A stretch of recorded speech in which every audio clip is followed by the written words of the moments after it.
El 9 de agosto del 2022, un grupo selecto de empresarios en el área de New Brunswick tuvieron la oportunidad de conversar con el alcalde cahill y exponer las ideas e inquietudes acerca del desarrollo, la seguridad y los recursos para nuestra comunidad latina empresarial.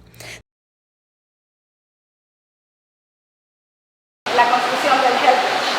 Y a partir de ahí, New Brunswick creció y lo último que hemos visto es el embellecimiento la Livingston Avenue con esa iluminación tan bella. Después vemos la renovación de los parques y ahora estamos viendo la escuela que está a punto de terminarse en nuestra zona. Sabemos que vienen algunos centros de investigación y esto nos deja saber que New Brunswick sigue creciendo, que la ciudad está trabajando mucho para que esto sea una realidad y queremos ser parte de ese crecimiento. Él dice que siempre él ha trabajado, como tú dices, todos los días para mantener a la comunidad segura. Esta escuela no va a hacer una diferencia con las otras escuelas. Se va a implementar todo lo que se hace siempre cuando tenemos una escuela en el vecindario, desde la transportación que sea segura, de cuando los padres vienen a traer a los niños que sea seguro. Todas las cosas que se implementan en cualquier otro lado con una escuela serán implementadas en esta área también para la seguridad. También contamos con la representación de la Cámara de Comercio Hispano. Hablamos con el vicepresidente, el señor Luis de la Hoz, y esto fue lo que nos dijeron. They finished the renovation of the State Theater and the building next to the State Theater, right? That I was invited by a low individual that lives there. We understood that we was included on all the redevelopment, that we was trying to be invited to be part of a new city, and basically what we would like to is to be included for procurement opportunities from the city and from the county, because we believe that the government is the best customer in our economy, and if the economy is low down, the city will buy a lot of items that we can sell, products and services, and we would like to be part of that. 30% of all the goods and services that are buying from the government supposed to be outsourced to minorities, and we have women in business better than LGBTQ, African American. That we are Latinos, but we can be Latinos and better than we can be Latinos and LGBT, we can be Latinos and women. I mean, we can be part of many things. But I just want to say that, the best way to reach out to the Hispanic community is to the business owners, because they already developed the relationships with their customers. Many of them came undocumented, but their kids have been born here. Now they can participate on everything that is happening. And that's the reason, because we believe that entrepreneurship is the best way for us to overcome poverty and to create wealth. We can save 5 more times if we open a business versus if we find a job. Gracias. Porque en mi negocio vienen muchos niños que yo sé perfectamente que van a venir a esta escuela. Y así como los hijos de mis clientes podrán ser mis nietos, mi familia que venga aquí, siempre he tenido en mente la seguridad, que yo creo que también la tienen ustedes, acerca de las vías del tren, porque ya ha habido muchos accidentes y usted sabe que los niños son bien inquietos. Entonces me encantaría que también tomaran bien en cuenta esa área de allí. I'm really happy to hear the things that the township is doing, especially for the to control the safety, of the business around. My store, I want to tell you about my personal experience. My store is located on French Street. We've been there already for 7 years, but I have seen the increase of homeless on the streets, sleeping under the trees, and like you said, it's correct. I mean, they have the right to be on the streets, but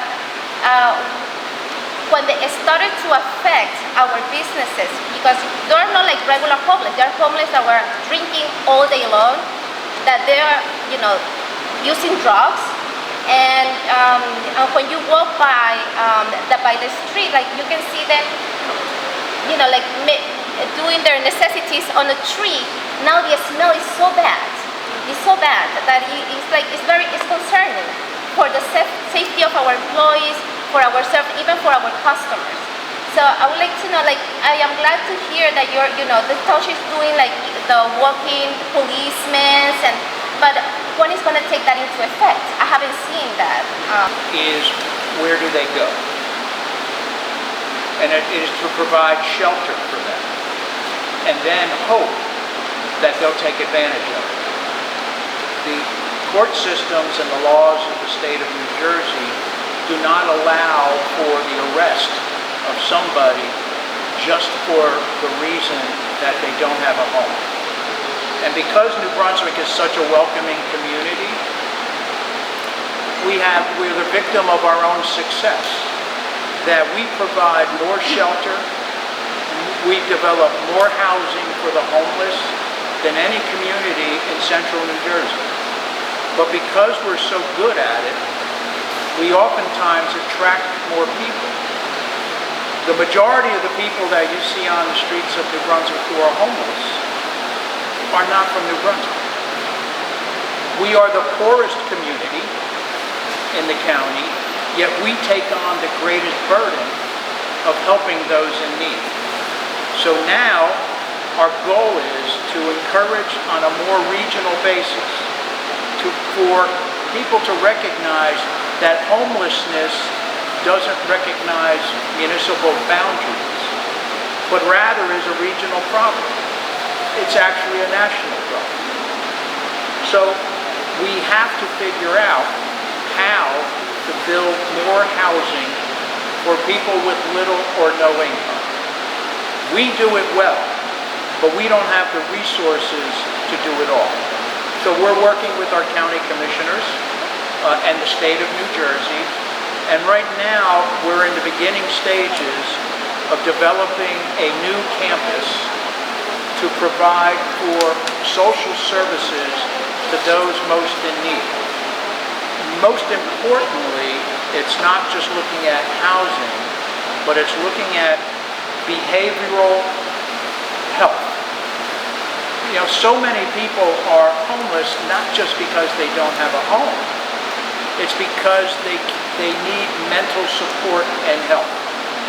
How to keep a job, how to break the cycle of addiction to either alcohol or drugs, how to keep a job, and sometimes just how to get through life. So right now, in partnership with the faith community and the healthcare community in New Brunswick, we are in the beginning stages, but we are so far along that really it's now in the design phase of what really do we need to provide, how much space do we need to provide it, where we get the resources to do it, and where we would locate. And I think you will see that we will have something that will be a concept plan that'll be ready in about 90 days, with about another 90 to 100 days thereafter to start to look into the real details of design, of structure, programming, etc. I feel your pain. I feel it every day because you're not the only ones experiencing it. But unless and until the region, the state, and more importantly the country really wraps its arms around the problem of homelessness, we're fighting a losing battle. La voz de Marcela Pachón, Otro Rollo Films.